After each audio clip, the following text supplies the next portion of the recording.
سامعین کرام، قرآن کریم ہر موڑ پر ہماری مدد کرتا ہے۔ توحید کا مسئلہ آتا ہے تو پورا قرآن توحید کو بیان کرتا ہوا نظر آتا ہے۔ شریعت کے ایک رکن کو قرآن کھول کھول کر بتاتا ہے۔ جہاد کا احکام قرآن بتاتا ہے۔ تبلیغ کے احکام قرآن میں ہیں۔ نماز، روزہ، حج، زکوٰۃ، ان کے احکام بھی قرآن میں ہیں۔ معبود ایک ہے، قرآن نے بتایا۔ مشکل کشا ایک ہے، قرآن نے بتایا۔ لکڑی بنانے والا ایک ہے، قرآن نے بتایا۔ انسان کو پیدا کرنے والا ایک ہے، قرآن نے بتایا۔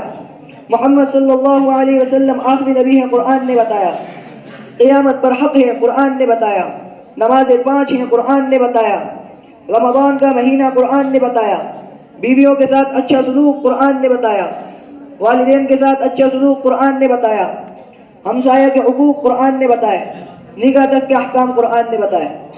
سامعین گرامی، قرآن کو جو پڑھے گا اسے بھی ثواب ملے گا، اور جو سنے گا اسے بھی ثواب ملے گا۔ اور جو شخص عزت سے اٹھا کر کسی اونچی جگہ رکھ دے گا اس کو بھی ثواب ملے گا، اور جو شخص کسی پڑھنے والے کو کوئی تپاہی یا غلاف وغیرہ بنا کر دے گا تب بھی اس کو ثواب ملے گا۔ نماز میں پڑھے یا بغیر نماز کے سنیں، خطبے میں سنیں یا خطبے کے علاوہ سنیں، تراویح میں سنیں یا نفلوں میں سنیں، ہر حالت میں ثواب کی بارش ہوتی رہے گی، اجر ملتا رہے گا، رحمت نازل ہوتی رہے گی۔